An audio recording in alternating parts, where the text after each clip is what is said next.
Motion carries by unanimous vote. We have several administrative reports on today's agenda. Item 15 is an update on electronic vapor devices and products. And I would ask our staff to tell us about this. Mr. Mayor and members of the City Council, if we can bring up the presentation, staff. While they're doing that, I'll just speak a little. At the October 8th meeting, City Council meeting, the City Council heard a presentation about the city's tobacco retailer license program. One of the things that was discussed was e-cigarettes and vaping, and the City Council gave staff some direction after hearing a lot of public comment about vaping and about e-cigarettes. Staff has prepared an agenda item and has provided some updates in that agenda report about some updates from the federal government. And frankly, the updates in the agenda report are actually already old news. And so I'll update the City Council on some of the latest information from the CDC. It also included some of the regulations that other cities in the state of California have been implementing. It did include with it 2 resolutions from our local public school districts encouraging the City Council to consider some sort of regulation over electronic vaping devices and or flavored vaping product. The agenda item also includes a correction from the meeting. As you recall, there was some discussion about whether the federal government regulates the vaping industry or e-cigarettes, and while they have the authority to regulate, they currently do not have a regulatory scheme in place that's about to go into effect in spring of 2020. At that time, it would be appropriate to say that there is regulation, but right now there is really no heavy regulation as we see other industries being regulated. So I wanted to come back and update the council on some of the new information that staff's been provided from the CDC. There we go. So the agenda report includes information from the previous week, and the CDC updates its website every Thursday. So the agenda report was actually published or had to go for publishing before we had the latest information. So this is some new information. A little over 2,000 cases of lung injuries and 39 deaths relating to e-cigarettes or vaping products. That's the latest figure.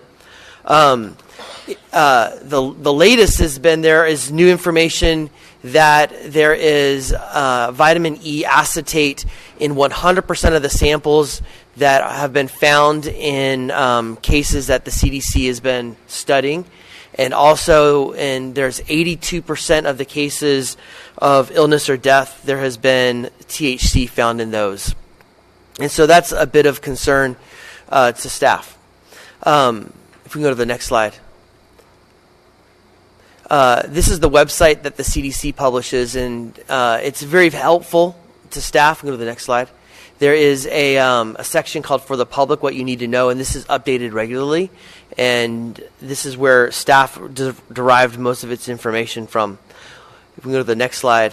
One of the things that is part of this portion of the website is a list of recommendations. And there's a couple recommendations that we wanted to point out. One is that vaping product that has THC is recommended that the public not use those products. The CDC recommends that products that are off the street or that have been modified or are purchased through the black market not be utilized. And because it's still relatively unknown of all the potential factors that have gone into the illnesses, despite the recent revelation about vitamin E acetate, the CDC says to be safe, you should consider refraining from the use of vaping or e-cigarettes.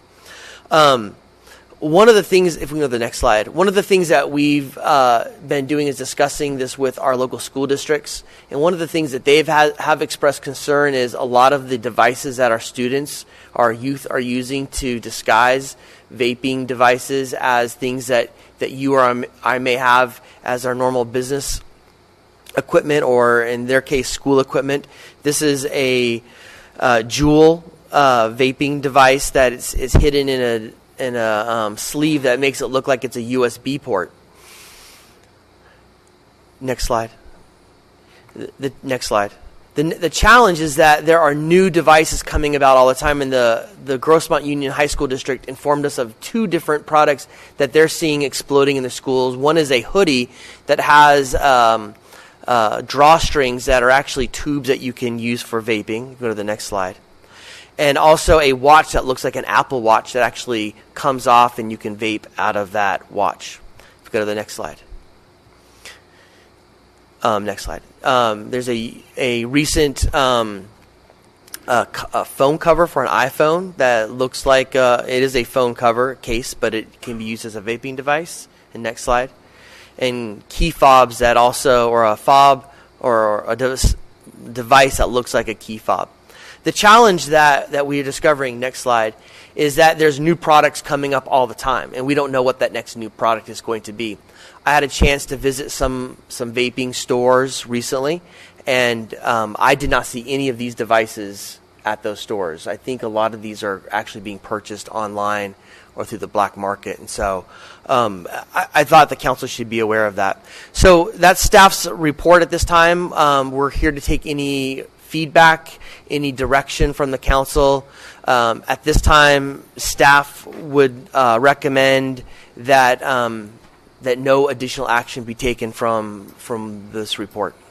That concludes our report. Okay, council, any comments or questions? Bob? Yeah, I was reading the paper this morning, I believe, and it said that there was a dual lung transplant because of vaping, and somebody had been vaping and they had to have a dual lung transplant. So it's a very dangerous thing to something new.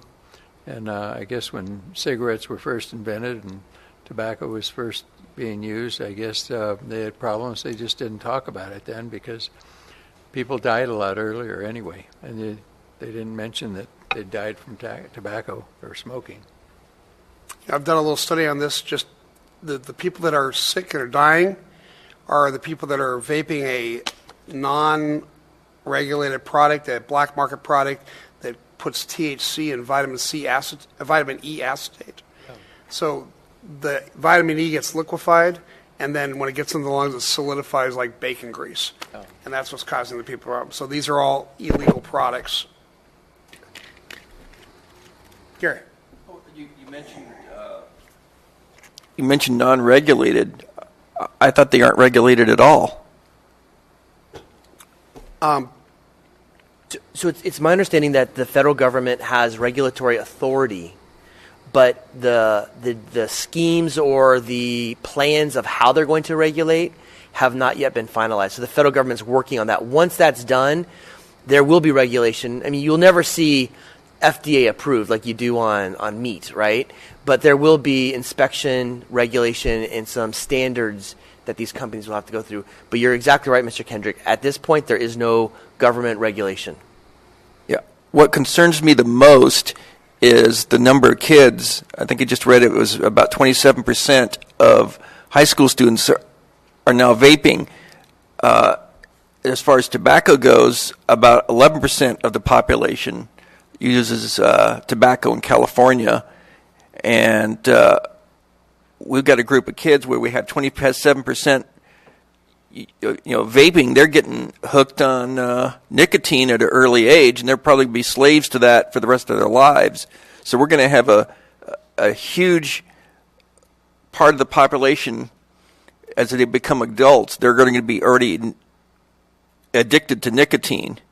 And the CDC tells us that 50% of smokers will die as a direct result of using tobacco or from a tobacco-related disease. So what I'm trying to do here is stop the kids from using this product. And I think maybe the biggest bang for the buck that we could get right now is have some sort of ordinance where we could ban the sale of, let's say, the fake Apple Watches that are vaping devices, and the vaping devices that look like USBs, because the only reason you'd have something like that is to trick the parents and to trick the teachers. And we've got two school districts. One is an elementary school district saying this is a real problem. These are, elementary school district is kindergarten through 8th grade. What are we doing having 8th graders getting hooked on nicotine? If they're over 21, that's their business, but they don't have the capacity to make an informed decision when they're 12 years old. So my question to the city attorney is, would we be able to craft some sort of ordinance that identifies these devices that don't look like e-smoking devices? Why in the world would an adult buy a hoodie that has a string on it they can use to smoke an e-cigarette? It doesn't make any sense at all. The purpose is to overcome the scrutiny that the parent or the teachers may have on that child and get them addicted. And these people are profiting from the suffering of our children. I don't want this to happen. I think that we, as a council, have a duty to protect the citizens, and the citizens that need the most protection are the children. There's no good reason an adult needs to buy something that looks like a USB device. Well, to answer your question, there may be a way to possibly. It's possible that we could craft something by the way of ordinance, if that's the council's desire. We'd have to look very carefully how we craft it so it's not ambiguous, it's not vague, it's clear to the vendors of what they can or cannot sell from their stores. But we certainly, if that's the council's desire, we'll take a look at that and see if we can put something together. The other issue here is that the county is now on the verge of passing an ordinance that would ban all vaping devices and ban all flavored vaping pods that children tend to use. And I'm concerned that we will be an island within the county where all the kids from the unincorporated area come to get their vaping devices. But I think what's important to me, maybe we can have a compromise here that we ban the stuff that's abused most by the kids, and adults really don't need to have them if they want to use a vaping device. And that's a USB and anything that looks like something that's not, and it can be used for e-cigarette smoking. Okay. Did you want to have some more discussion first, or did you want to make some kind of a motion? Well, I'd like to see what my fellow council members think. Mr. Mayor, we do have 14 speakers on this item, just so you know. So at some point, you probably want to address them. Yeah, that's a good point. Everybody comfortable with that? We do the. Bob, do you want to say? I was going to say maybe we ought to ban the things that aren't normal vaping devices.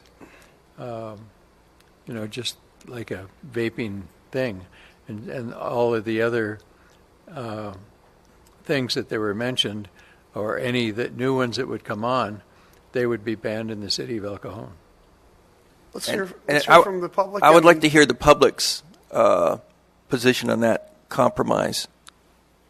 Okay, great. Let's go ahead and hear from the public on this one. The first speaker is Molly Sylvester.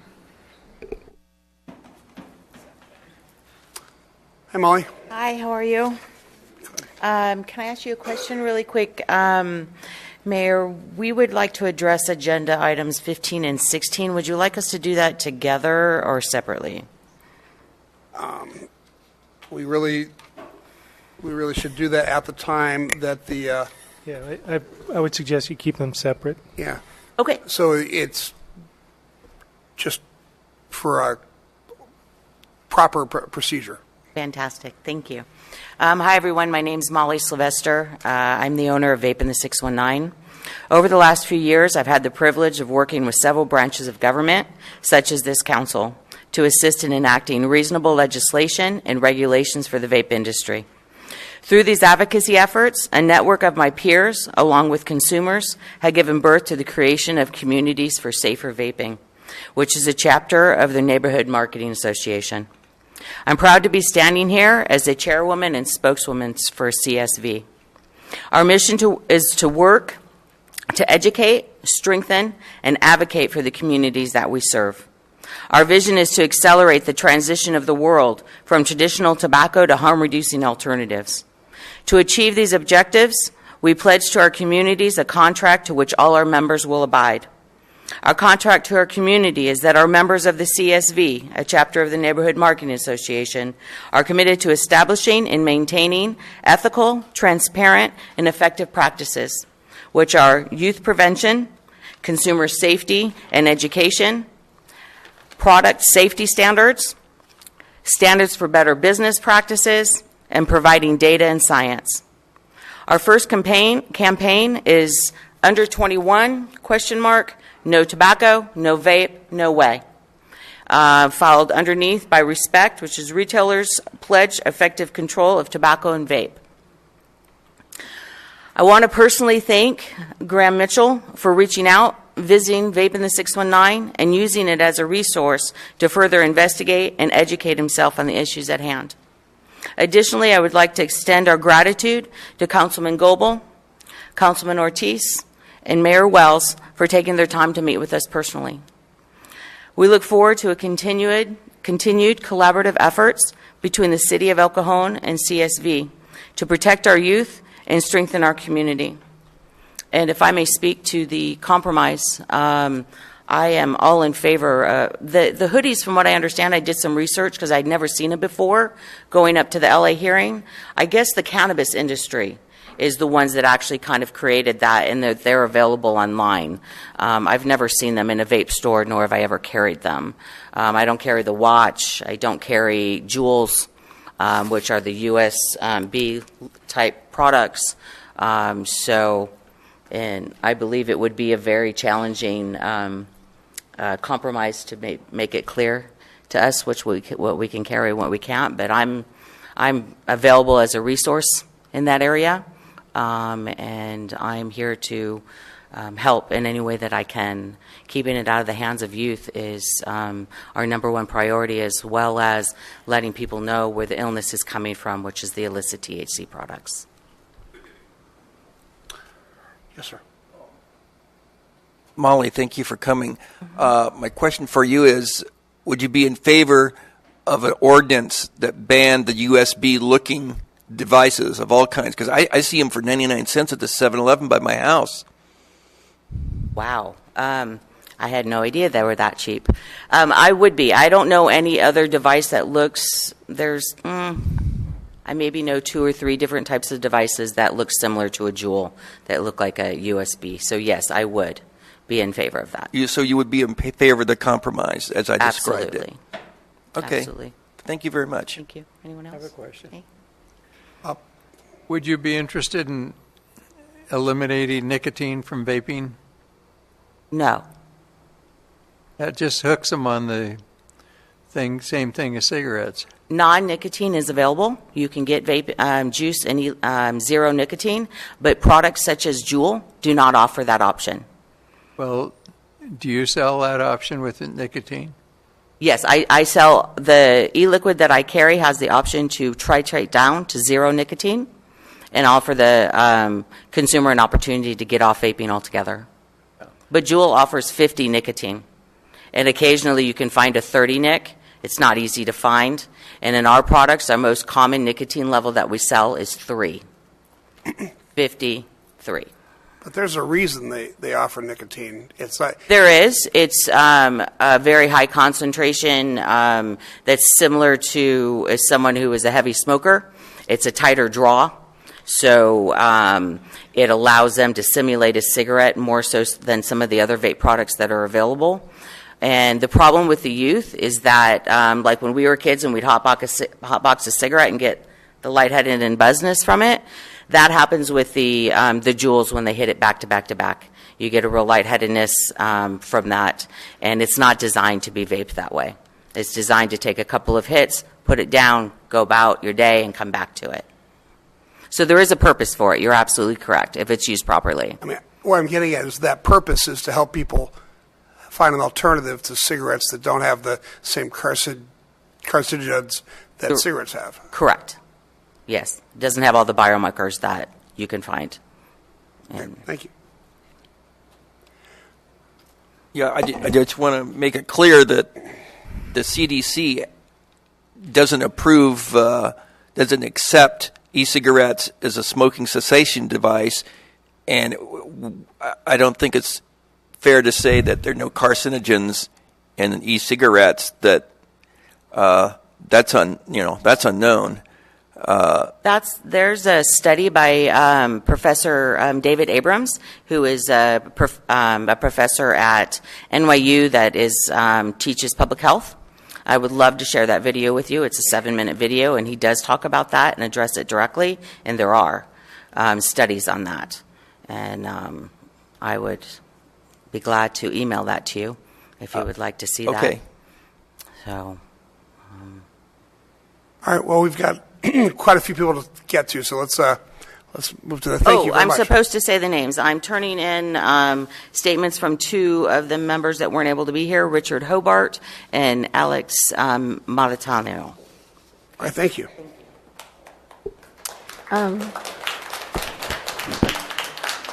Ramon Mansour.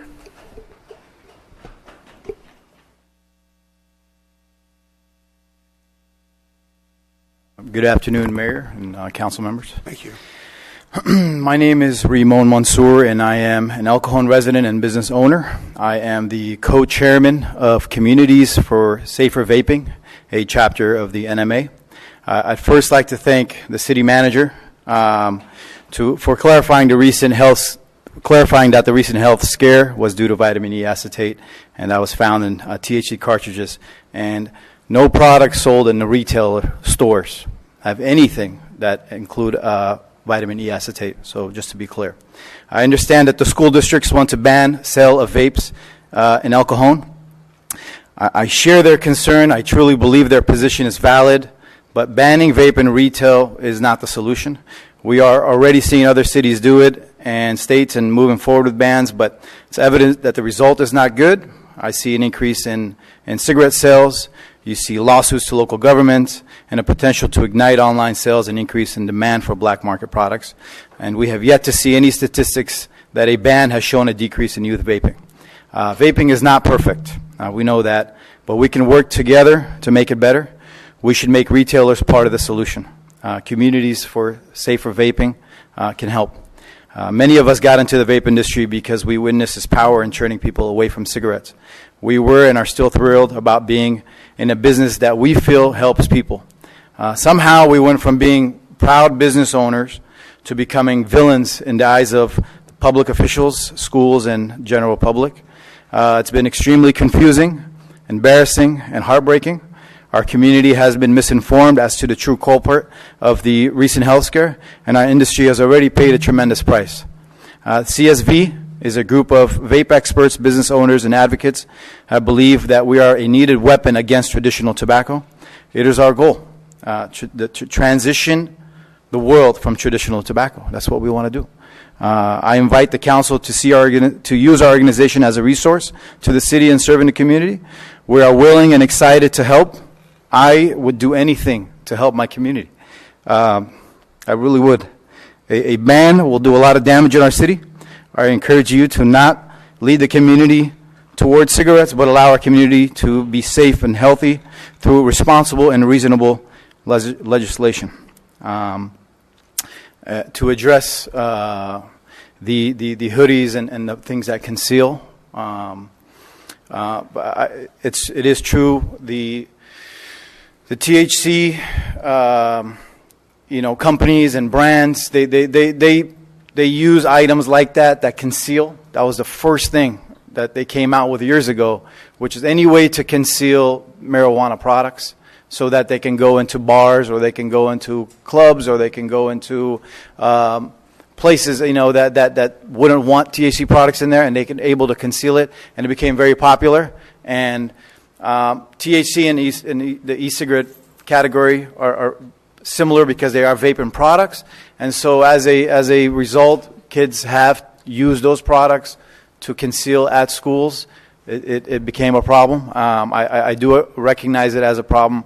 I would agree that we can ban something or anything that conceals electronic cigarettes, but I agree with Bill Wells. If you're trying to ban a particular product, let's say that happens to look like a USB, the problem is those products are high in concentrate in nicotine, but those products are high because they are needed. Really heavy smokers, the ones that are really, if you're smoking a couple of cigarettes a day is one thing, but Have to wrap up 2-3 packs. Oh, sorry, I was just trying to address I those appreciate that it. concern. Those high nicotine products are needed for those heavy smokers. So that's why they have a place in the market today. But communities of safer vaping is here to help in maybe keeping our members or retailers away from carrying anything that conceals. We can do our part. Thank you. Yeah. Question. So then, would you agree on banning the devices the kids abuse the most, which are the USB-looking devices, as the compromises described? Yeah. If you were to ban those particular products that are high, so these are small products that are high in nicotine, right? What happens is you got real smokers are going to pay the price. They go to those things because they need those. They need that high nicotine to transition. And they happen to be small because high nicotine products needs a small battery, and those small batteries happen to be small. They're concealable. They don't look like the regular ones that. They have to look like a USB to get high nicotine. No, it's not that they have to look like so. All those brands that look like a cigarette, those early years when vape came out, all brands look like a cigarette, right? They just happen to be electronic. Those all phased out. No companies sell those products. The vapors in general don't want to look like that they're using a cigarette, right? If you're vaping a product and you like to vape, you don't want to look like around that you're smoking a cigarette. So therefore, companies transitioned away from that to more modern-looking products, and therefore they don't look like cigarettes. Now, I totally agree.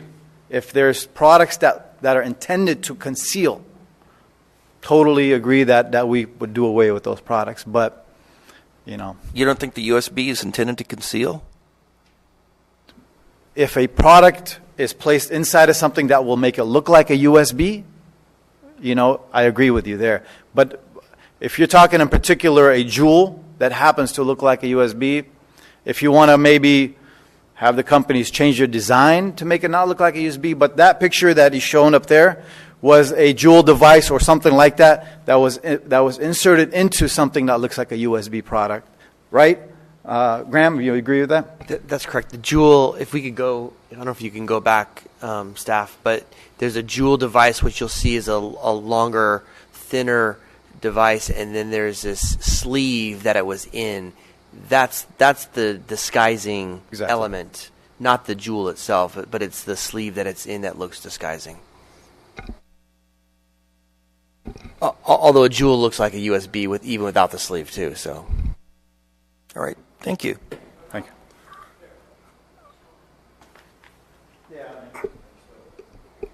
Yeah, they happen to be small with small batteries. What kind of store do you have? Is it liquor store or market or what? Well, my family owns multiple businesses. We are in wholesale and retail. Okay, thank you. There we go. James Mitchell.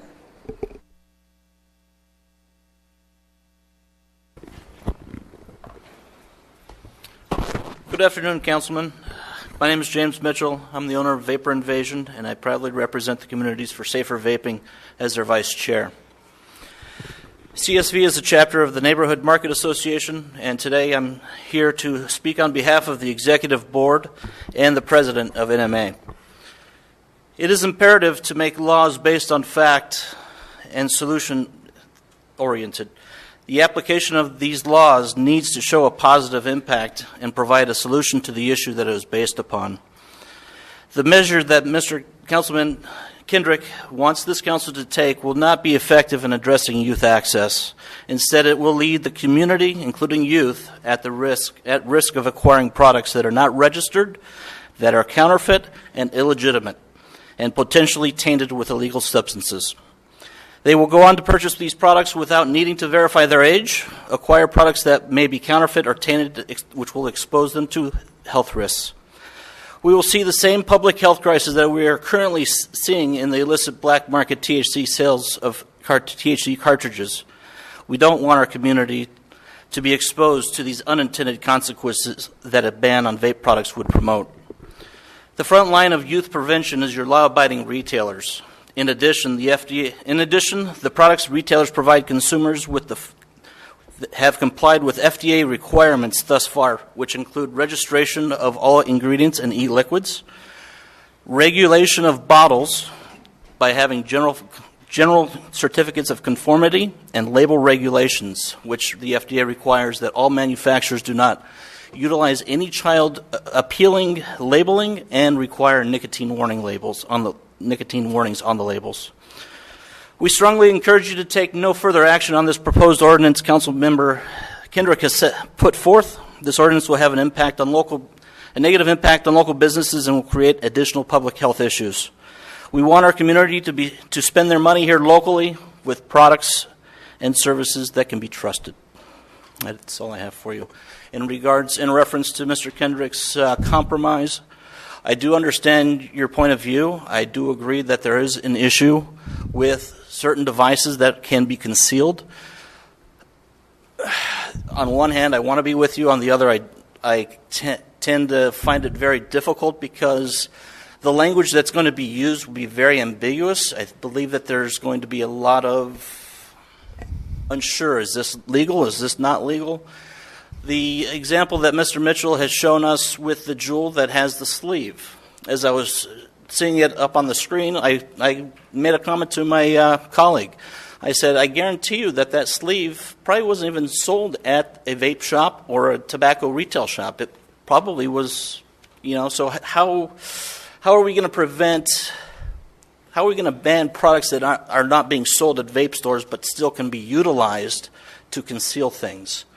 But that's. I think there's talking points that we could discuss on this issue, but at this point, I don't have a yay or nay for you on that, Mr. Kendrick. So you would not be in favor of banning something that looks like a USB device? I believe it all would depend on the language. That's up to the city attorney. Right, and I would wait to give my answer once I see such language. I will tell you that I'm 100% against youth having access to any of these products, and that's what I have to say. I understand the concerns, and that's one of the things. One of the proposals I could tell you is that with Communities for Safer Vaping, that we would make it an initiative of ours, that we would make sure that the public, school boards, government entities may have privy to these such devices that might be on the market and to be on the lookout for such items. So would you be in favor of having the same thing as we do for the tobacco shops, to have stings every year and to see if they're selling to minors?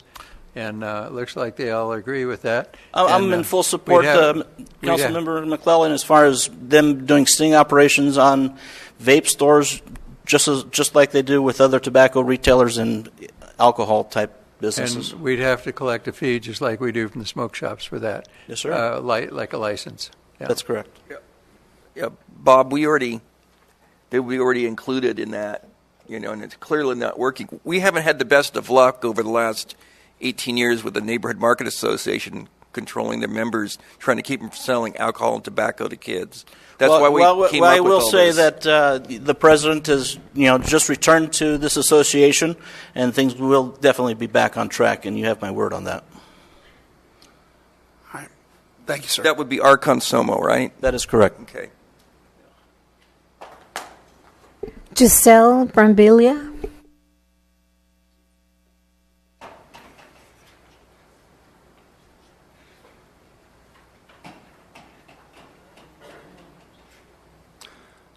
Hi, welcome. Thank you. Good afternoon, Mayor, council members, staff, and citizens of El Cajon. My name is Giselle Brambila. I've been in the vape industry for 8 years, and I've been vaping myself for 9 years. I'm a board member of Communities for Safer Vaping. We're dealing here with two separate issues. The first being youth access. I here have in my hands about 10 vapes and vape juices you can purchase online without any age verification on Craigslist, eBay, Amazon, Snapchat, and DHgate. It's unjust to blame the small businesses that do their due diligence to check the ID when a customer walks in for everything that's going on. The Communities for Safer Vaping and the NMA are ready to implement a training for retailers on proper ID verification. We will also ban any outdoor signage that promotes vaping, implement retail signage to raise awareness, and send direct mail to citizens on education on why you shouldn't vape if you don't smoke. The second issue is the illicit THC cartridges. These black market products are not being sold at any vape shops, but online and in the streets. The real culprit in the lung illness epidemic is these cartridges that contain vitamin E acetate, coconut oil, and other dangerous cutting agents. The CDC and FDA released this information on November 8, 2019. After months of blaming vape shops, the real problem has been finally exposed. It's very alarming that New Nicotine Labs research findings by Jake Rubenstein presented to the council months ago was ignored and overlooked, where it directly proved the same evidence the CDC and FDA released. Prohibition for decades has proven not to work, and I understand Big Tobacco is a huge donator in government campaigns, but I can't sit back and accept so much injustice from local governments who are supposed to be the biggest small business supporters. Just like we have put our trust in you, the leaders of our community, we ask you to let us be responsible business owners. And here are, these I just pulled from the internet today, on Amazon, where you can buy vapes without any age verification whatsoever. Questions? Thank you, Gazelle. Thank you. Shannon Cousins.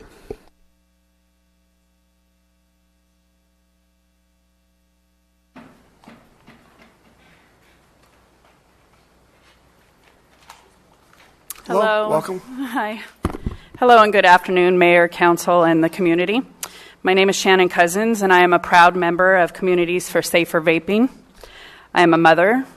I'm an advocate for vaping and a consumer of nicotine vape products. I use these products to remain smoke-free.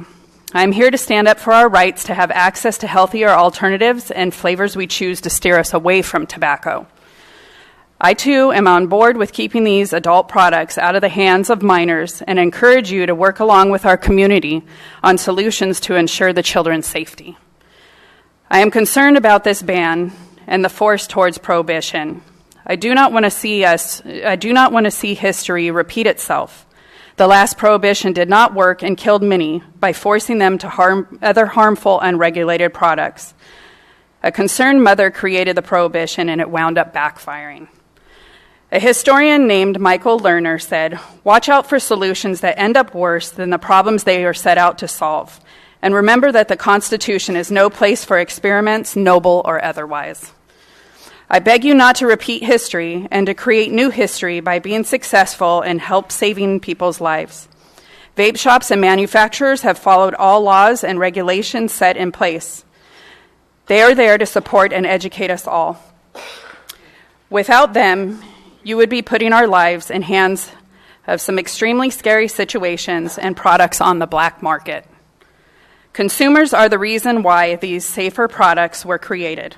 Please do not forget that and choose to take them away. I ask you, what about me? Yes, sir. What nicotine level do you use when you're vaping? I use a 3 or a 0. I go in between both of them. Would you like to stop smoking? I have stopped smoking. I do not any longer smoke tobacco products. Well, if you cut down on your nicotine, you could probably do away with vaping. I have also. cut down on my nicotine, sir. From the very beginning, when I started, I was in between a 3 to a 6 milligram, and now I'm in between a 0 and a 3.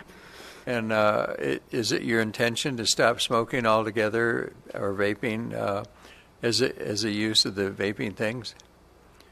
In the long run, yes. And you've been doing it for 9 years and you haven't quit yet? I started it 10 years ago, and 8 years ago, I took it on without and took out complete tobacco products, and I continued vaping on. Yes, I do. I have titrated down. That's why the juice manufacturers and vape shops do sell them, so people can titrate and be successful. I feel that I am successful. I do not turn back to tobacco products at all the different carcinogens that are in there, as well as the exposure to my children would be a problem. There is 480,000 people that do die per year because of cigarettes. 65,000 of them are children that have been exposed to secondhand smoke. Well, we know that nicotine is addictive, and you're still using nicotine after 9 years, so you can't stop after 9 years of using nicotine.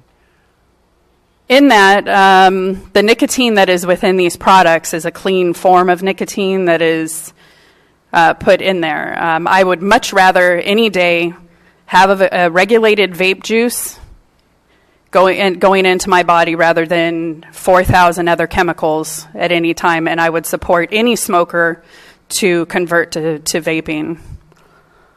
And you think that it takes longer than 9 years to stop smoking or vaping?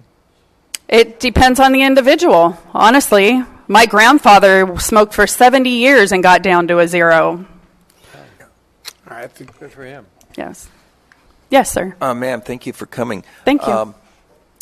How do you feel about the compromise that would still allow the sales of vaping devices and the sale of the flavored vape juice, but would ban the USB type things, the things that are meant to disguise the vaping device that the kids abuse? Keeping in mind that 27% of the high school students are vaping now. Yes. I think that any adult that is vaping is not going to be accessing anything that will be hidden. I think that these items that you're speaking of are not sold in any vape shop that I have ever gone to, and I've been to many within California and other states. I think a lot of the things are accessed online, either through Amazon, eBay, and other things that people have created and are selling on there, which is not through a legal vape shop that is Now, what about the USB ones? The 99-cent one that I see at the 7-Eleven by my house? I saw that too over on Washington, and I was surprised of the 99-cent one. I have not seen those in any of the vape shops that I go to. I'm not. Go ahead, sir. So you're saying that wouldn't affect the vape shops, but I'm talking about my goal here is to stop them from selling this stuff to kids. I fully agree with that. Okay, so my question to you is, in our compromise, we would allow the selling of the flavored vapes. Mm-hmm. We would allow the selling of all vaping devices, mm-hmm. except for the ones that are designed to look like something else. And specifically, the big one is the USB type.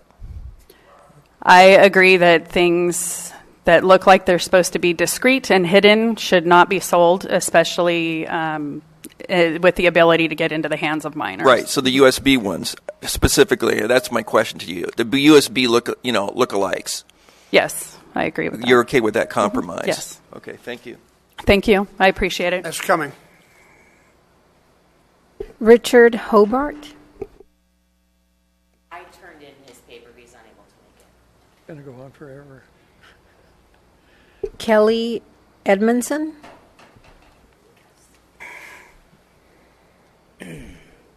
Good afternoon, Mayor, fellow council members. My name is Kelsey Edmondson, and I'm a proud board member of the Communities for Safer Vaping. My experience in this industry is from inception, which is 13 and a half years ago. I count myself as one of the first people to ever start an e-cigarette company in San Diego County. I'm listening, and Councilmember Kendrick, I have to tell you that I feel that although your intentions are great, they would be fatally flawed through social media sales, online sales, and unscrupulous straw sales done by adults. What's the answer to those things? To ban them from a retail store standpoint, that's fine. We have no problem not selling it. I'm in agreement with that. But how are we going to counteract the rest of this? And that's a bigger problem in our community. As Councilwoman Gaspar said in her statement, that she asked her own children and found social media to be the biggest culprit of sales. So I went a little off script. I'll go on script and just say that youth vaping is a problem that deserves an answer.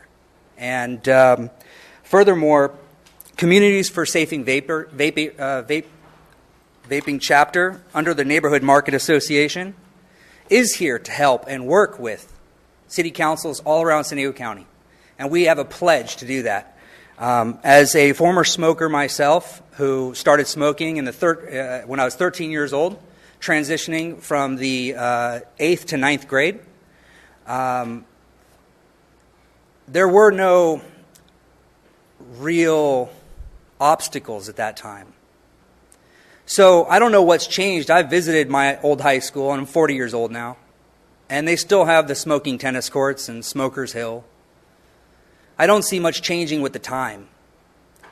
But due to recent political grandstanding under the cover of vape, we find ourselves faced with this issue. So, anyways, that's what I have to say about that. Thank you. Any questions? Thank you. Well, thank you for coming. Jake Rubenstein.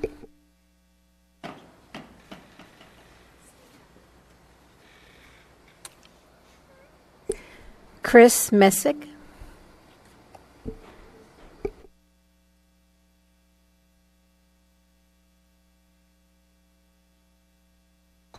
Hi, my name is... Welcome. Oh, sorry. A little nervous, sorry. It's okay. You're doing fine. Hi, my name is Chris Messick, 30-year-old El Cajon resident and El Cajon Valley High School graduate. I grew up here. I encourage you not to move forward with the proposed vape ban. Evidence already shows in areas where vape bans have been implemented, there is a sharp increase in the use of cigarettes and more dangerous products. The proposed ban could cause a much bigger harm to the public. Thank you. I got a quick question for you. I'm not talking about the ban in the compromise. The ban is only the USB stuff, the stuff that's meant to look like something else. Would you agree on that? Yes. All right. Thank you. Thanks. Rami Guskis. Good afternoon. Hi, welcome. My name is Rami Gurgis. I'm a member of the Committee of Safer Vaping. I'm 47 years old. I'm married and have 3 children under the age of 6 years old. I went to Mira Mesa College and I live in East County for almost 30 years. I own a smoke and vape shop. We have 5 employees, including myself, and we've been in business for almost 20 years. This ban will affect not only the daily business, my employees, but most important, my family. Since the rise of vaping and its healthy alternative to cigarettes, we have encouraged thousands of our customers to stop smoking cigarettes and try vaping. We have never had a customer complain or said that they are sick from vaping products. All of our products are legal and carry a California tax. We have completely removed and stopped selling cigarettes for 10 years now and only sell vaping products. On 3 separate occasions, the Tobacco Task Force entered my store with a minor, and all 3 times we denied the minor of the sale of tobacco product and received a letter from the police department stating that we had passed the sting operation. A 57-year-old regular customer, we'll call him Steve the Uber driver, told me that he's been trying to quit cigarettes for 40 years, with attempts by doctors, medical patches, gum, and even hypnosis. He told me, he said, Rami, I cannot believe that your 22-year-old employee helped me stop smoking cigarettes to try vaping. He's told me that he's been not smoking cigarettes for 4 years and he feels better than ever. Please do not consider the ban of vaping products, unless they're concealable ones that you're trying. It is saving the lives of our beautiful city. Thank you. Thank you. Questions? Steve? So you sell vaping products, so you're probably pretty knowledgeable in the product that you sell. Can I assume that? Yes. Okay, so help me understand a non-tobacco nicotine product like vaping. Vaping water-based product that has nicotine in it. I don't know what that does to the human body. I know it's addictive, but what can you tell me? I can tell you a great example. If you take a cigarette and you draw from it and you lift up a white T-shirt and you blow through it, you're going to get a big brown nicotine stain. You could take a vaping unit and vape all day long and blow in that same, and it's going to be clear. So to tell you what that does inside your lungs is right there, to prove it right there. Well, I understand the clarity, but do you have any product knowledge from the manufacturers that say the long-term effects of nicotine use, not in cigarettes where there's tar and things, but just long-term effects of nicotine only, what those are? Well, nicotine carries thousands of chemicals, and we all know that. And vaping is a healthy alternative to where you don't have all these harsh chemicals and carcinogens that cigarettes has.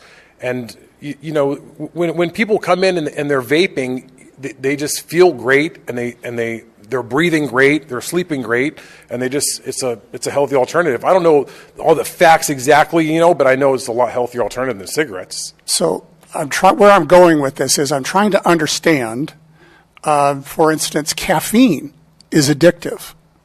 I know people that must have a Coca-Cola every morning to start work. I know people that must have caffeinated coffee to start their workday, and they must do it every day.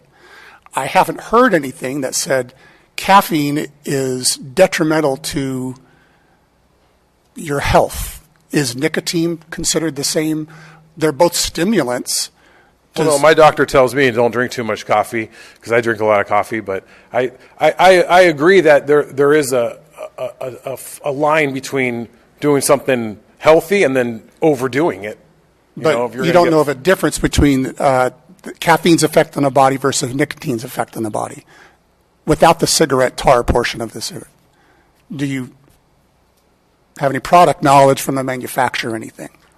Well, when you're vaping, you have the option to go 0, 3, or 6, or all the way up to 50.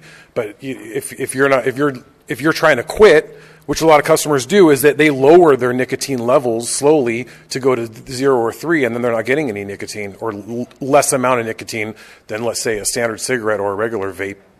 I'm trying to understand the lady who's been doing 9 years of 3 milligrams or whatever it is, nicotine. Is that any worse than a cup of coffee every day with caffeine in it? I don't know that. I'm trying to understand that. I might be able to help a little bit, Steve. They're both stimulants, you're right. The problem with nicotine really is the delivery system. With cigarettes, obviously the delivery system causes cancer.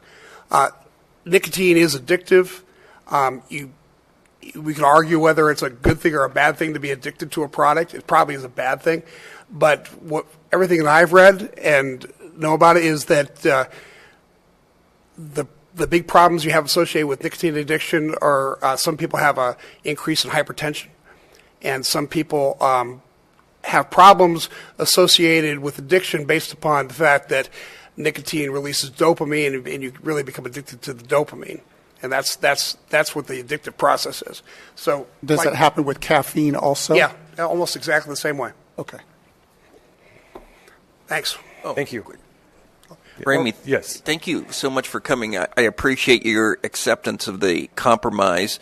I just want to mention something. When you talked about blowing through, let's say, a white piece of cloth or Kleenex, I did exactly the same thing with my mom when I was about 12 years old.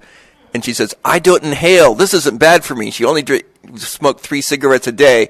And I said, okay, exhale, now blow into this piece of Kleenex. And it would be all black and brown. So you're exactly right. No, it's true. And even people that vape, they don't smell like cigarettes anymore. And that's just gross, just to smell like cigarettes. So yeah, that's the number one. One thing I did want to say to everybody here regarding my disdain for cigarettes, that started about 30 years ago. My sister was not a smoker, but there was a smoker there in the house with her, and the day that her first baby was born, they found out that she had lung cancer, terminal lung cancer. They gave her 6 months to live. She managed to live 3 years.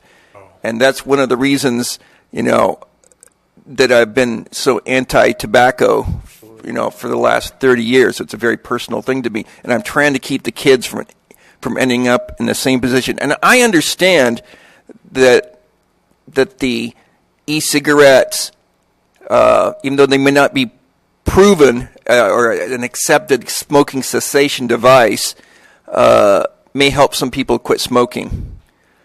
So what I'm offering here is the compromise to ban the lookalike stuff, as you had suggested. So I thank you for that. Thank you, sir. Thank you. We have 5 more speakers. Samar Youssef. When will it end?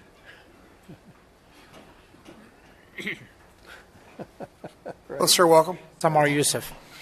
I don't got much to say, but how you're saying about the USB device, yes, I agree with that. It's very easy, discreet. I use it myself. Plenty of times I'm in an airplane, it crosses my mind, I want to take it out, and I'm feeling it. It's easy. It's very easy. I do agree with you. But banning it altogether, black market is going to keep going. Other states are going to sell it. It's very simple. They already told you that you can buy online, eBay, Amazon. You don't even have to verify your age on some of these websites. So that's what I got to say. Thank you, sir. Thank At you. this point, that's what I'm proposing. Yeah. Just the ban on the USB, all the lookalike devices. And I agree on one thing. Nobody needs 50 milligram of nicotine. That's another thing I can agree with, too. But some people do. I use it. I use about 35% milligram. But I use it 1 time, 2 times, and I set it down. I use the responsibility. I don't keep taking the hits after hit to get that head high or the rush or the kids are looking for. Yeah, that's one thing. But taking that out of the market completely, punishing us retailers, that's fine. But they're going to get it somewhere else. That's why they're going to get it from another state. Right, They're going to get it from another black market. People make it in the garage, I got customers saying, I make liquid in my garage. That's what you guys should be targeting, not the retailers. The retailers are actually looking out for the people and the kids. I have kids myself, and I don't sell to kids, or I don't want no kids to get it. So that's what you guys should be targeting. It's the black market, the people making it in the garage, getting it online, not the local retailers. All right. Thank you, sir. Kurt Bergquam.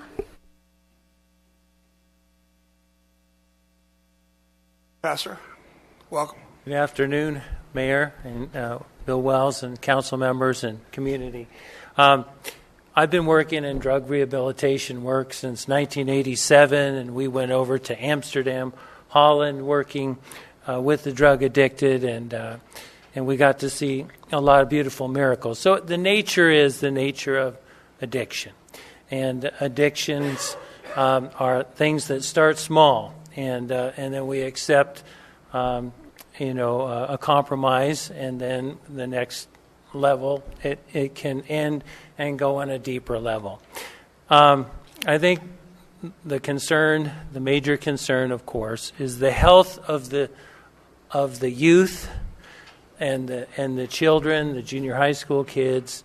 I believe that they're going to communicate, and they're going to press some limits, as teenagers usually do. But I believe that if you can make that compromise and really kind of outthink their strategy to deceive, then you're going to be able to regulate it more. And then, the authorities can control it more. And because the nature is they're going to try and, sneak it in. And if you have regulation, then the potential is you might be able to capture them if they're taking something that is not regulated and something that's going to hurt them. Caffeine, nicotine is addictive. And, of course, the more that you do it and the more dopamine, then there's also then the potential to want something more to satisfy that. So in that, we all have to regulate ourselves, and we need the help of the great helper. And I'm going to say a prayer to the living God, who is the helper. The Holy Spirit's the helper, and we need Jesus' grace and wisdom. And it would be a privilege to say a prayer and ask for wisdom in the community. Would that be all right? All right. Amen. Well, let's say a prayer together. Lord Jesus, we thank you for our community. We thank you for our council members, our mayor. We thank you for their responsible, Lord, governing of our citizens and helping us to be a healthy community. And we are praying against those dangerous addictions that lead to out-of-control behavior. And Lord, we thank you for wisdom.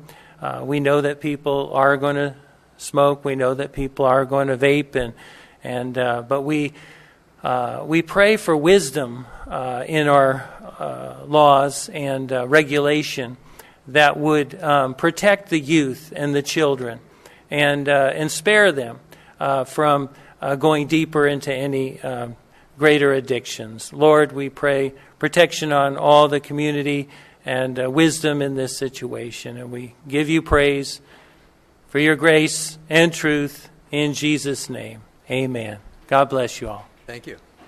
Hey, Pastor. Jean Duffy.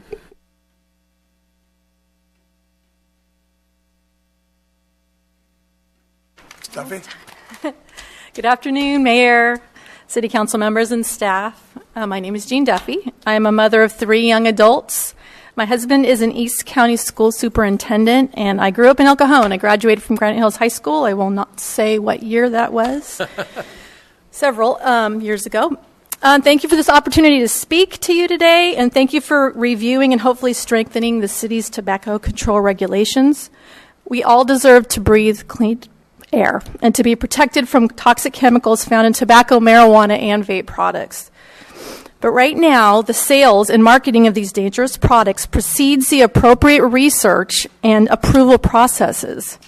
Why are these products on the shelves when we don't know what harmful chemicals are in them or the long-term effects on things like the brain, the heart, and the lungs? Whether it's the black market or vapes that come from stores, we have no idea what these products will do long-term.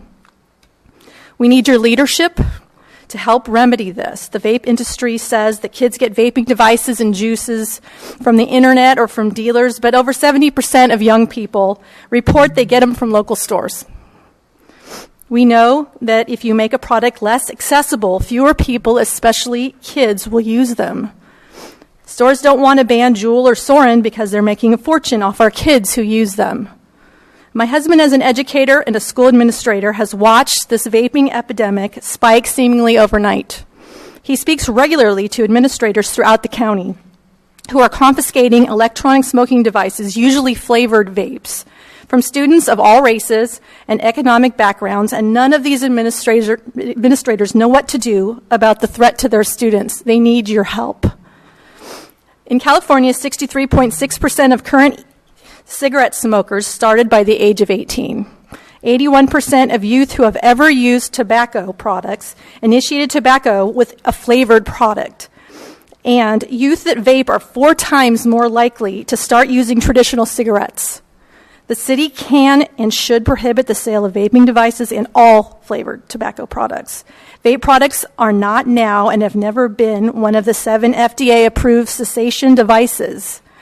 When you vape, you're just exchanging one dangerous vice for another. And oftentimes people end up using vape and other tobacco or marijuana products. We cannot put profits above public health, especially when it comes to our kids and introducing them to a lifetime of addiction. Thanks. Let me see if there's any questions for you.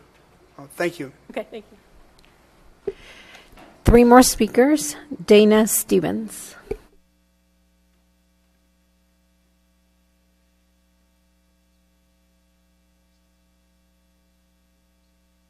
Same price, the same penalties. Yeah, okay. Do they have a license? Same license? Good afternoon, Mayor and Council. Thank you for bringing this item back for further discussion and review. I wanted to start by saying that I appreciate that Graham brought forward the CDC Every Thursday report. We subscribe to that same report, and I wanted to follow up with some of the other data that is in that report. Of the over 2,000 cases, only 867 of them reported what the substance was in the e-cigarette or vape device that they were using. And while we heard that 80% included THC-containing products, only 34% were THC-exclusive products, while 64% were nicotine-containing products. And when you look at the age breakdown of the patients in that 2,051 cases, 54% of them were under the age of 24, keeping in mind the legal age is 21. I brought for you something, some PowerPoint slides that I wanted to share with you, including the most important, I think, is how California defines tobacco products. Currently, it does include electronic cigarettes and vape pens and the liquids. We've heard a lot about the liquids and the different levels in there. CDC did a study, and they tested 13 different liquids that were all labeled as non-nicotine. Out of those 13 liquids that were labeled non-nicotine, 9 contained nicotine, and none contained the level of nicotine of the ones that they tested for nicotine that were labeled for nicotine. None of them contained the level of nicotine that it was labeled as. So while I keep hearing about black market, it's important to remember that none of these products are regulated. So I'm not sure what the black market is when there is no regulation of any of it, period. So that's why there's a lot of mislabeling, misunderstanding what is considered what in these products. The other important item to notice in these devices is the difference between the salt-based, which are all of the USB type products are salt-based, and all of them contain nicotine. Juul doesn't make any, and neither do their lookalike products make any that are non-nicotine. Another site I thought you would find interesting looks at the level of nicotine, blood level nicotine, in the time span following a draw of or a puff, whether that's a cigarette. You see, one line is the cigarette, and one is the lab testing of a vaping device, and you'll see that they mimic one another. Dana? Yes. We've run out of time. If you could wrap it up, I appreciate it. Anyway, I really want to support the concept, at least, of eliminating the USB lookalikes. But I would really ask you to think about a moratorium until the FDA takes action on these products. And that would be a temporary step until the FDA regulates. Thank you. I have some questions. Any questions? Dana, I have one question. Yes. So when I said black market, maybe I used the wrong terminology. What I was trying to say was that these vitamin E packets that are causing 100% of the hospitalizations and deaths that we've been reading about, my understanding is that those are not sold at stores. So are they being sold at stores, or are they not? I don't think anyone has tested everything that's being sold in stores because none of it's being regulated, tested, controlled, followed. So I don't know that you can say that. No one really knows what's in everything. Even the ones that have been tested, sir, aren't what they say they are. Let's stay away from the absolutes of 100%.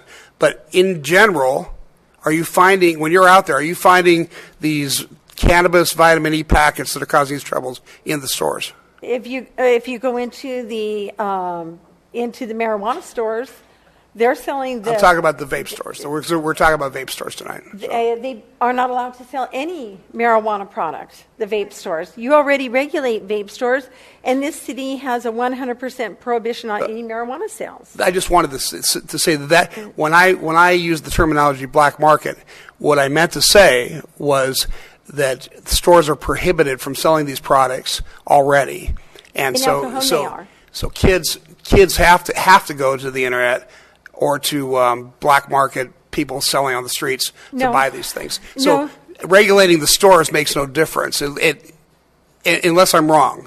So you can go into any of the marijuana stores and buy the vape pens. Well, believe me, if I could get rid of marijuana, I would do it in a heartbeat. And I honor you for that, sir, so very much. And I thank the city for being so strong in that conviction. All right. Well, thanks. I'm trying to figure out. I'm hearing different things from different people. No, I understand because it's all very confusing, and products aren't what they are labeled to be. Okay. Thanks. Appreciate it, Jana. 2 more speakers, sir. Next speaker is Bonnie Price. Hi, Bonnie. Hi. I just had to speak. As one who's terribly allergic to most chemicals in the air, I would side with any effort to control vaping and tobacco smoke. I'm terribly allergic to tobacco smoke. Everybody is. It's got formaldehyde, the basic chemical from formaldehyde in it, which is how we preserve dead creatures. I would say that because the state of science on vaping, secondhand smoke, is now not really established well, that the City Council consider coming back to this issue when more facts are known, and then regulate where it can happen, where vaping can happen, because we don't really know what this does to kids.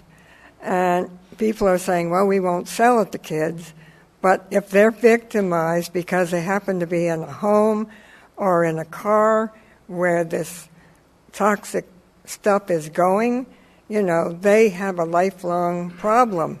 My niece has had cancer because her parents smoked. She grew up with blue rooms, and who knows what people are doing. Our condo complex banned all smoking. None. No vaping, no cigarettes, no marijuana. And I know some beach cities have outlawed smoking in the cities. So, you could do that later. Questions for Bonnie? Just curious, are you against marijuana? I would not use it. I know what it smells like. To me, it smells sick, but I know people get relief from it, and I would not deprive them of the beneficial effects of it. So you're more comfortable with marijuana than vaping? No, I don't know what the effects of vaping are. I do know that some MDs have discovered that marijuana does stop spasms of those who are afflicted, and there have been kids who have had... I'm sorry to interrupt you. I didn't want to get into a new discussion about the good or bad of marijuana. I was just curious because I knowing the way you think generally, I would have guessed that you would have been in favor of us having dispensaries in town, and I thought it was interesting that you were against the vaping. I just was trying to figure that out. I would not be around any smoke or any auto exhaust if I Me had neither. I'm with you. Thanks, Bonnie. Sir, we have two more speakers. Amanda McGetsy. Okay. Hi, Amanda. Hi. As many of you know, I am an SCSU graduate student, and I am supposed to be in class right now, but I am risking attendance docking because it's so important to be here tonight. I want to share how tobacco affected my family and how it might compare to vaping. My grandmother had a beautiful singing voice, but I never heard it. In the 50s, my grandmother was a social smoker. She was told that smoking was healthy, that it helped her skin, helped her lose weight, and that it was good for calming her nerves during pregnancy. That's what the packaging said, and the scientific research on the long-term health effects of smoking wouldn't be completed for nearly 2 decades. And during those 2 decades, my mom developed severe childhood asthma. They didn't know the cause then, but looking back, we know that it was exposure to cigarette smoke. And it wasn't just my mom. My grandmother began to have trouble breathing as well. After my mom went to college, my grandmother's breathing got so bad that she needed to have a tracheostomy to create a permanent opening in her neck for a breathing tube. She got it right after Christmas break, or right before Christmas break, but she waited to tell my mom until she got back from college because she wanted my mom to focus on studying for finals. She was so proud of my mom for being the first one to go to college. My grandmother had a beautiful singing voice, but I never heard it. Because from that day forward, she could only say 2 or 3 words at a time. Then she would have to take a raspy gulp of air. Don't let the vaping industry do the same thing to El Cajon that the tobacco industry did to my family. Don't let them convince El Cajon citizens that vaping is healthy when they do not have the long-term scientific research to back that up. Right now, all they have is millions of dollars in marketing and lobbying fees and business associations. This is a question of putting business profit over community health. And I'm here today to plead with you. Protect our citizens' health, not the corporation's profit. Please consider a temporary ban on vaping until scientific research can be completed. At the very least, our citizens deserve to be able to make an informed choice. That's more than my grandmother had. Thank you. Thank you for coming. Thank you. Our last speaker is Julie Vish. Hi, you're the last one. You feel special? Of course. I always feel special. Good. So I'm going to have to cut a lot of this down because of some of the things that you've said already. So last time I was here, I told you that I quit a half a pack a day because of my vape. I smoke vape 0%, absolutely no nicotine whatsoever. But to your question, nicotine there has been studies that actually helps with brain function. But we are not saying that vape is good. It's a healthier alternative. So this ordinance would not stop anyone from vaping. You can go to a city right next door or even to Vaping 619, where I go, in unincorporated El Cajon. This ordinance has the greatest intentions, but they are very misguided. I've been a surgical technologist for 16 years. I constantly see the effects of smoking. Not to mention, I lost my father and grandmother to tobacco-related cancers. I do understand why you are fighting this, but stop and think about it. This will not stop me or you or a 16-year-old kid from vaping. It will just decrease El Cajon's tax revenue. That's all I see it as doing. So what do? The only way we combat kids smoking is by punishing those children. It is illegal for people under the age of 21 to smoke. Make that a big deal. Partner with schools. Any kids caught smoking will have legal problems as well as in-school issues.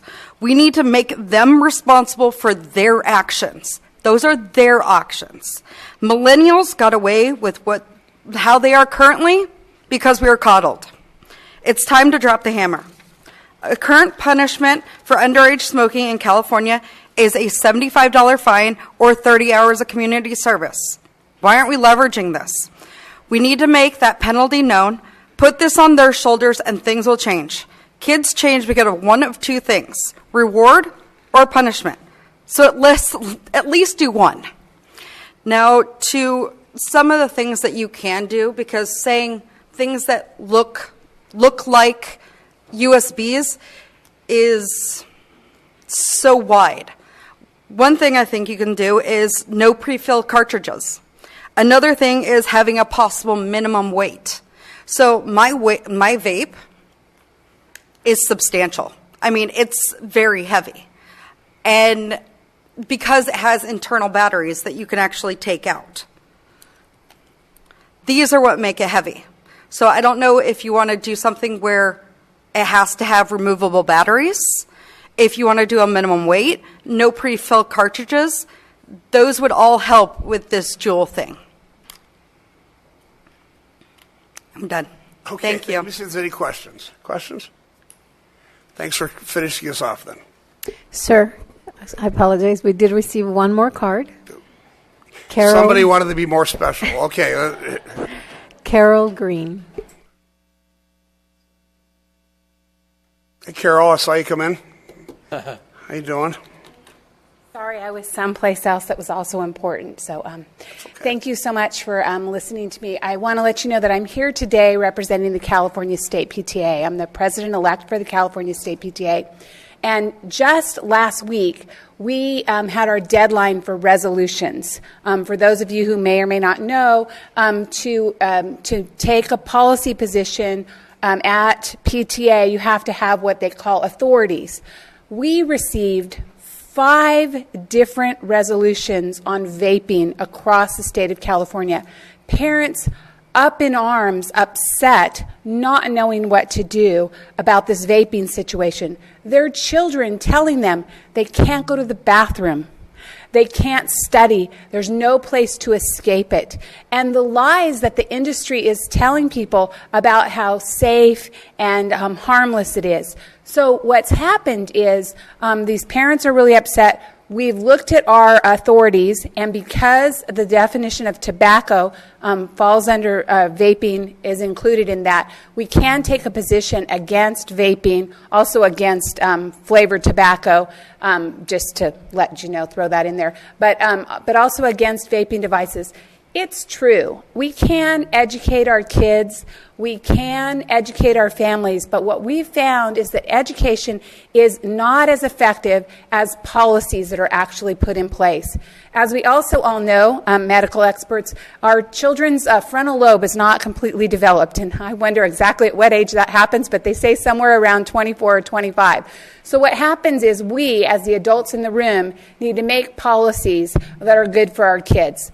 For 30 years, 40 years, the tobacco industry told us this was safe, it was harmless. It took a long time for us to realize that it wasn't, and even a longer time to reverse the trends.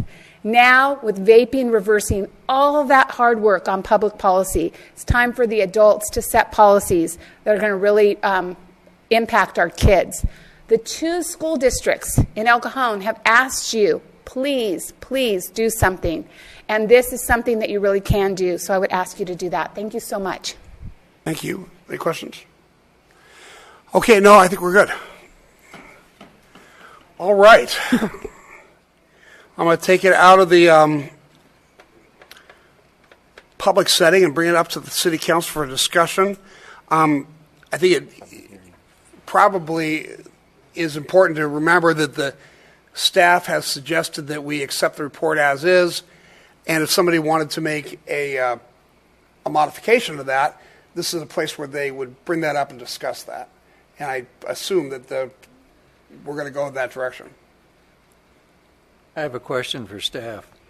Do we make stings on these vaping shops the same as we do on cigarette shops Yes. every year? When we do our compliance checks on tobacco retailers, whether it be a 7-Eleven or a vape shop, we do all those compliance checks. And do they pay the same fee for a vaping shop as they do a tobacco store? They do. And do they have the same penalties as a tobacco store if they sell to a minor? Yes. Good. Gary? Well, actually, we don't have any just vaping shops in the city. So I think most of the people that spoke here are from other cities or the county. And we want to bear in mind that the County of San Diego will be, looks like they're going to ban the sale of the all vaping devices, at least a moratorium for several months, and they're going to ban the sale of the flavored vaping devices. So we're probably going to have kids coming into El Cajon to buy their vaping devices. I think at the bare minimum that we should ask staff to come back with some ordinances that would ban the sale of the USB lookalike devices and other devices that don't look like e-cigarette devices. And I trust that Morgan can come up with some very specific language that would pass constitutional muster. That would be at a bare minimum. And we have, let's take a look at how this is shaking out here.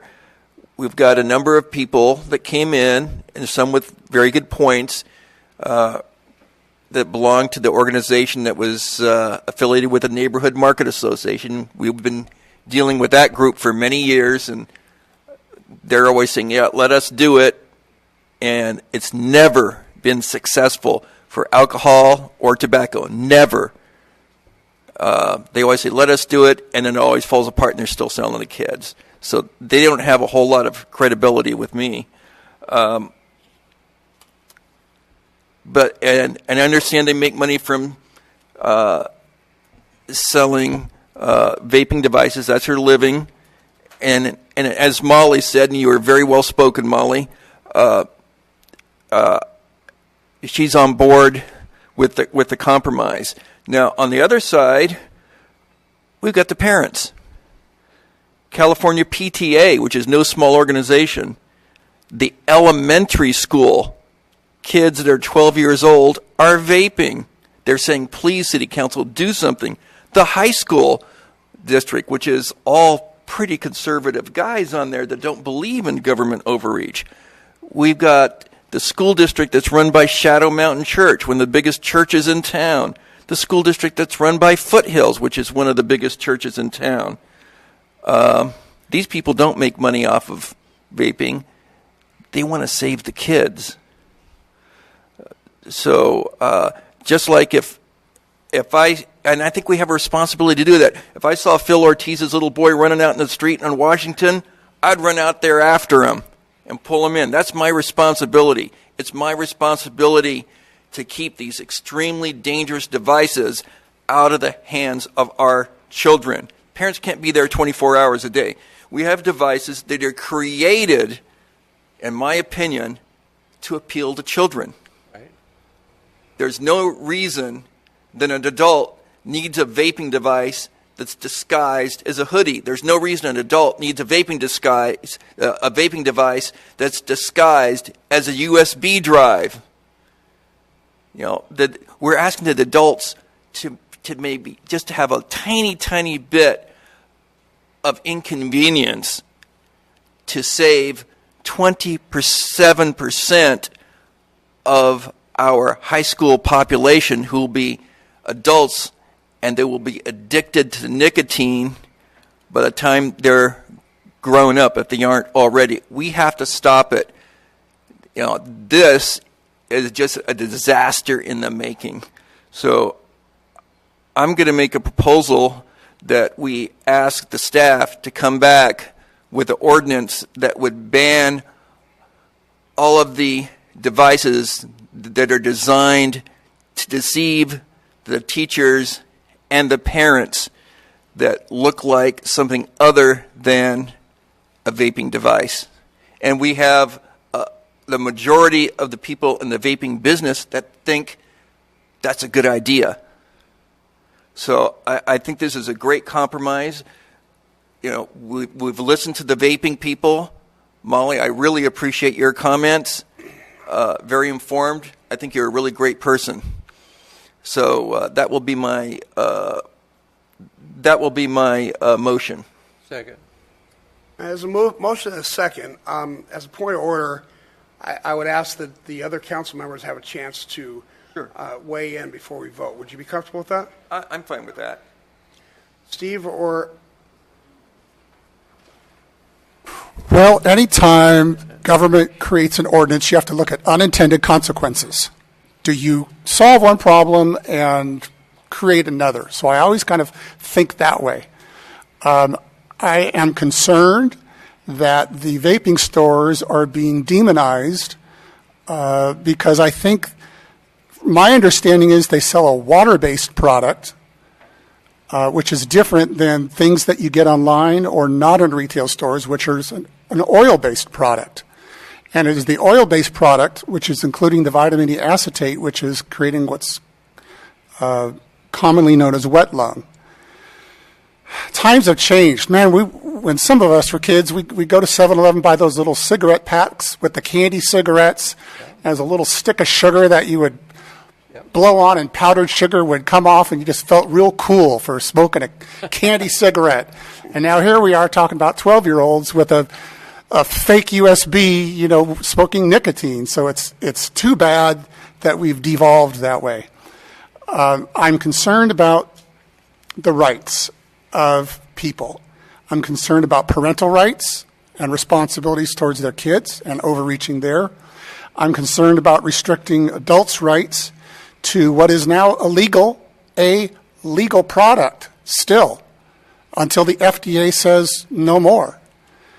And in the retail stores, I think they have a lot to lose by selling bad product. They lose their store, they lose their investment, they lose their rent. When you buy online, that person has no liability. Try to go after somebody who sells stuff online that's bad, and that's where the scary stuff is. So I'm really get concerned about banning product in retail stores.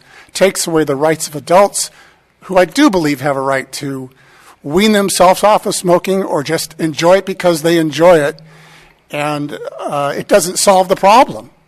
You can still get this product in a non-retail environment, and that's what kids are doing in many cases. So I don't think a ban on the product in retail stores solves the problem. I think it only pushes people towards a more illicit source that can be very dangerous for everybody, including kids.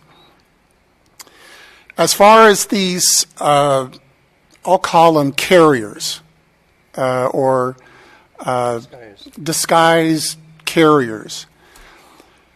I understand a ban. I don't believe it solves the problem. We can say we'll stop selling them in retail stores, but people will get them from online sources. They'll get them from friends. They'll get them from social media. So I'm concerned that a ban is symbolic. It doesn't really address how people get things, which is probably more often not in a retail environment. But I don't know of an unintended consequence of a ban. My only concern would be is if we ban the carriers, does that push people towards a more nefarious source? And now you've gotten them into a bigger problem than just buying a fake USB. Now they're actually buying bad product from that person. That's a concern that I have. Gary, why don't we let everybody go through it? I'll give you the final say. Yeah, I tend to agree with the concern of, and the question that we're dealing with here is, how do we protect children while not limiting people's rights? And I have a good friend that I spoke to regarding this topic. Coast Guard veteran, smoked since he was 16 years old, and he kicked the habit through e-cigarettes, and now he doesn't smoke anymore. 9 years he used it, which is an odd term because that's how long you used it.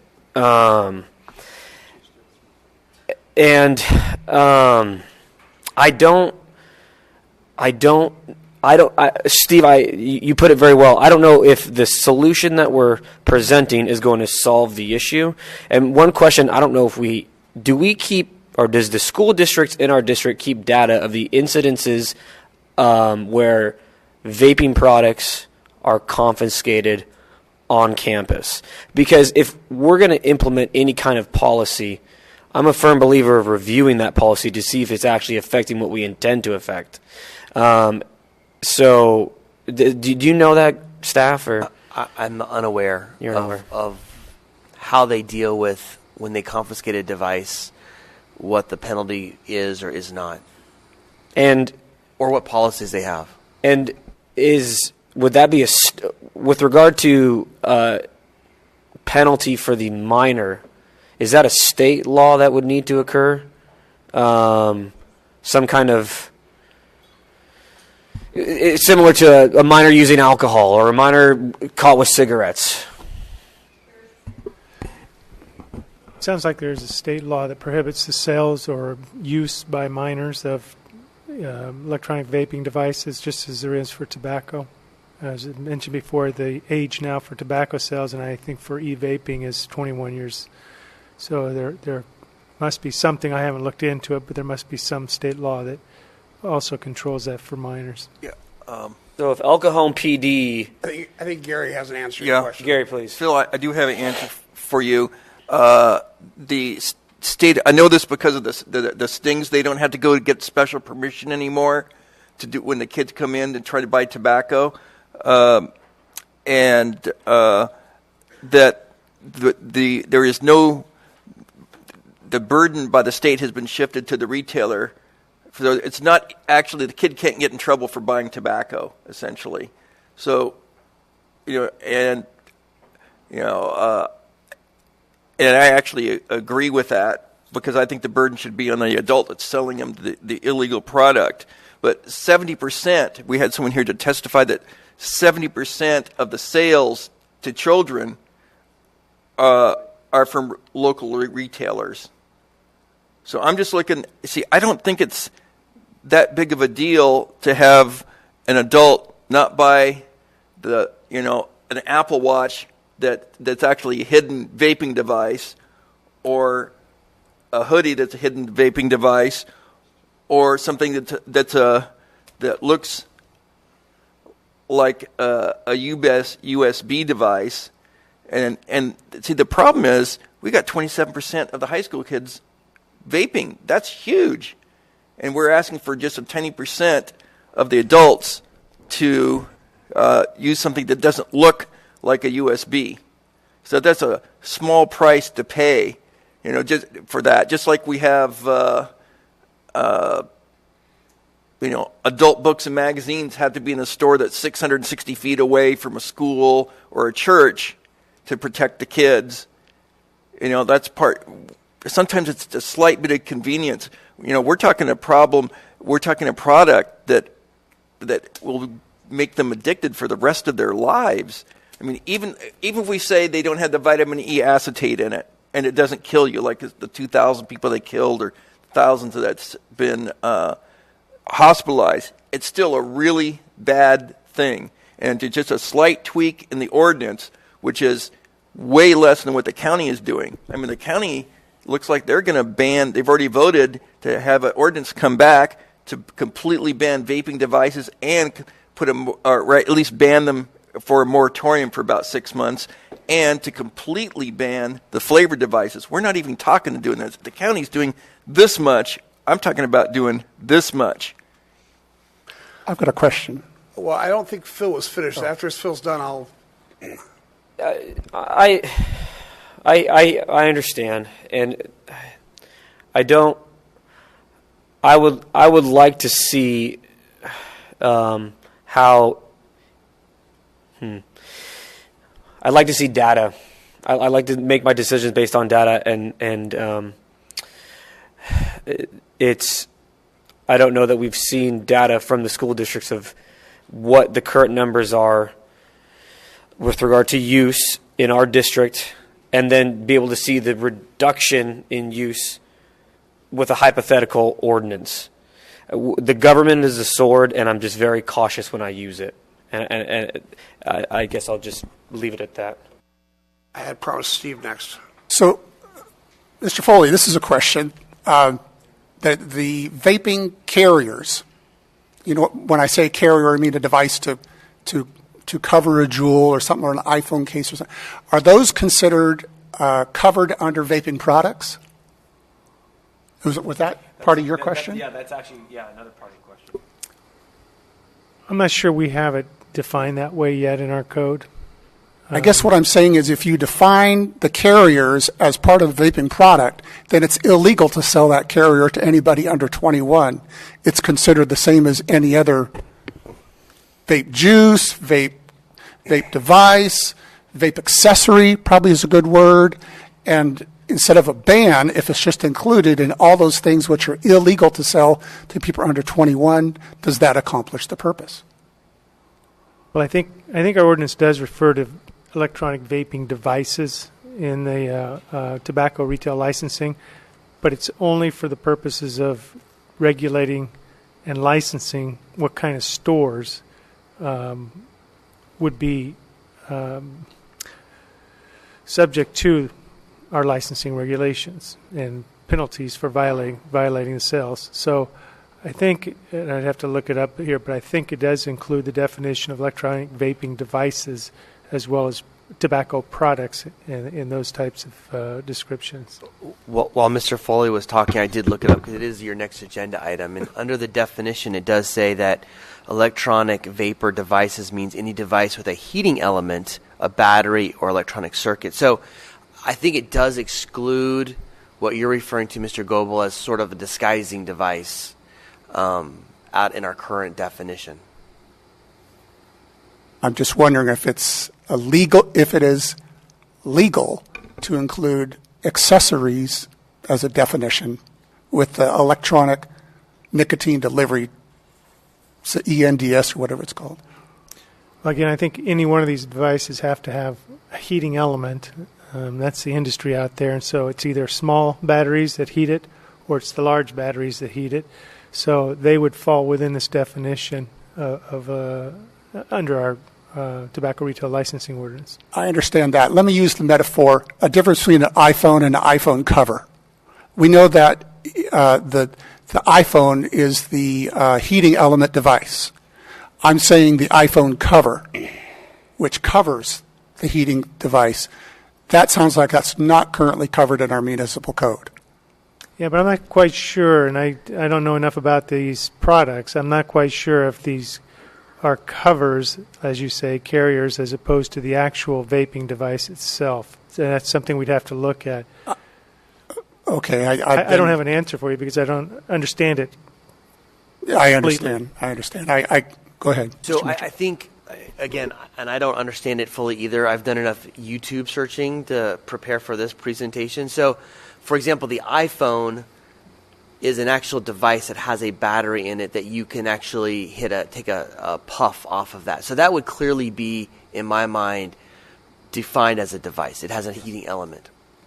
The USB port sleeve that we showed, that was just a sleeve. In fact, you could make the argument that it's to keep paper clips too, right? I mean, that would be maybe more difficult to define without being vague. But there are probably some devices that are used for disguising purposes that do not have the heating element, that do not have the definition of a device that we currently have, because they are just used for that as a camouflage, not as a device that looks like something else. Yeah, I'm trying to distinguish between the carrier, the non-heating element cover that covers up one of those devices versus a counterfeit iPhone, which really is a heating element vaping device. And this is the confusion that I think we have in trying to define these things. Gary, did you want to say something else? You know, if we don't do something, and I think at the minimum, banning these look-alike devices, and some kid dies, I'm going to feel really bad. Or, so I think this is the bare minimum that we should do. The other thing is, we can do an ordinance that has a sunset clause so it runs out when the FDA comes out with their rules. And that's what, May 20th or something like that? They were supposed to do that. And then in the meantime, we asked the school districts for data to see if this reduces things. You have a motion on the table in a second. If you want to make a different motion, you could rescind your motion and make a different motion. So I'll rescind that motion and make a motion that we do we asked the the staff to come back with some ordinances for us to choose from that would ban the look-alike devices, and that would be specifically the USB look-alike devices that can be used as electronic cigarettes. And one of our options would be have a sunset clause, and also to get some information from the school districts. Obviously, if the California PTA, the elementary school district, high school district, Shadow Mountain School District, Foothills School District writes us a letter saying do something, I really feel we have an obligation to do something, or at least explore it a little bit more. There's a problem. And we had testimony that 70% of the kids that buy it retail. Gosh, if we could reduce the problem by 70%, that'd be incredible. So, do you have that motion? That will be my motion. Well, first, I think you need the second, Mr. McClellan, first to withdraw his second on the first motion. And I'll second the new motion. Okay. I'm going to be voting no on this motion. I'll tell you why.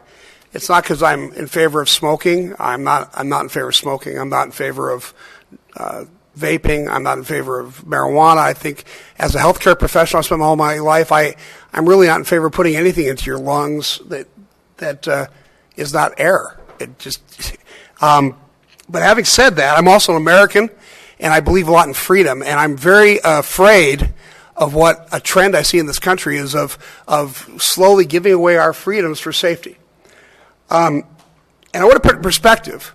The CDC says 39 people have died from vaping in 24 different states. This last year, we had 5,500 people killed in motorcycle deaths. We had 40,000 people killed in automobile deaths. And here's the big one. 300,000 people will die this year for obesity-related illnesses. Now, if we're going to use the logic that we have to protect kids from themselves because they're going to go out and do something stupid and they're going to get addicted to nicotine, then let's go after the big one. Let's say, 65% of kids drink a Coca-Cola every day, and 25% of kids have a candy bar every day. Shouldn't we be going after anybody who's trying to kill our kids by giving them Coca-Cola or candy bars? And of course, that's kind of an absurdity because we accept addiction to sugar, just like we accept addiction to alcohol. But there's probably no substance known to man that's killed more people than alcohol. And yet we accept it because we've decided as a country that people have the right to do that because they're free. Even though I think it's a very bad thing to do. I think it's a really, really bad idea. And just so you don't think I'm a little over the top here, I want you to think about some of the other freedoms that politicians and political people are trying to take right now. There is a proposal right now by Cory Booker and Congressperson Cortez. They would like to prevent the eating of meat. They would like to make it illegal to eat meat because if we have cows will have flatulence, and flatulence will provide more global warming, and we're all going to die from global warming. So they honestly believe it's a matter of life and death that we should be stopped from eating meat. There was a law that almost passed last year in California that would have banned the Bible because it offended people in the LGBT community. There are countries all over the West right now that are making it against the law to use gender pronouns that are not consistent with what somebody wants their gender pronoun to be.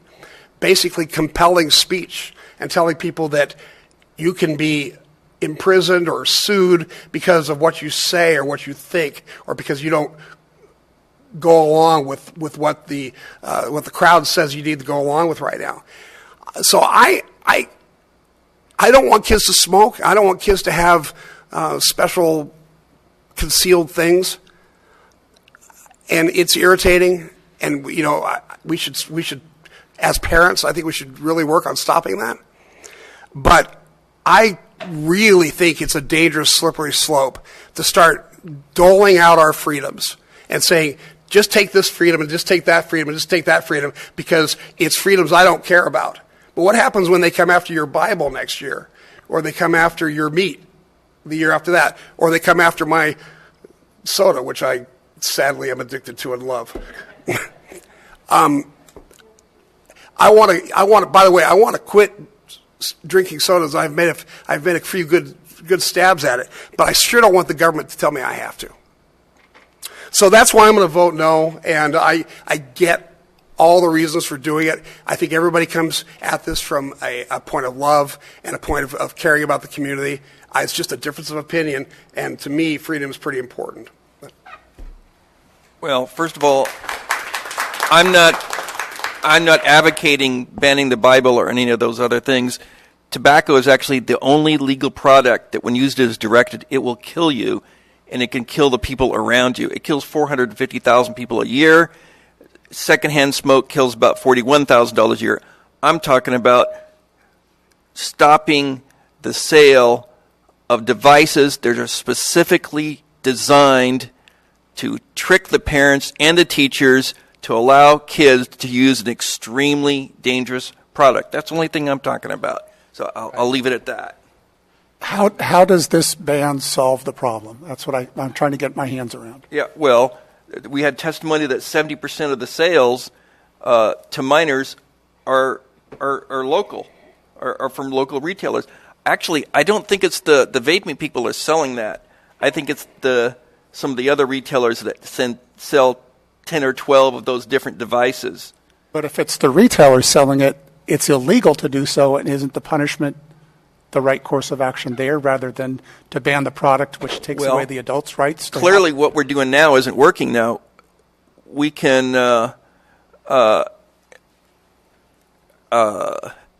the number of stings. I know that the NMA influenced the state law when they said, it's okay for the kid on the state level and the state stings. The kid can lie and say, the kid can't lie. He can in real life, when a kid comes in to buy a tobacco product, the kid says he'll say, "Oh, of course I'm 21," but because the influence from the NMA, when the law was designed at the state, they're not allowed to lie. So that way they know that the kid is a sting operator. If they say, "Are you 21?" and he says, "No, I'm not 21," they don't sell it to him. So that's been my experience over the last 15 years. But anyway, we have a motion. I don't want to dampen debate, but is there any more information that we don't have, or? I don't think so. Okay, let's vote on it. There's a motion and a second on the table. And remind, this is to come back with a possible, just the one of the options would be a 6-month sunset clause till the FDA steps in. All right, everybody understand? Yep. Okay, motion on the table with a second, please vote.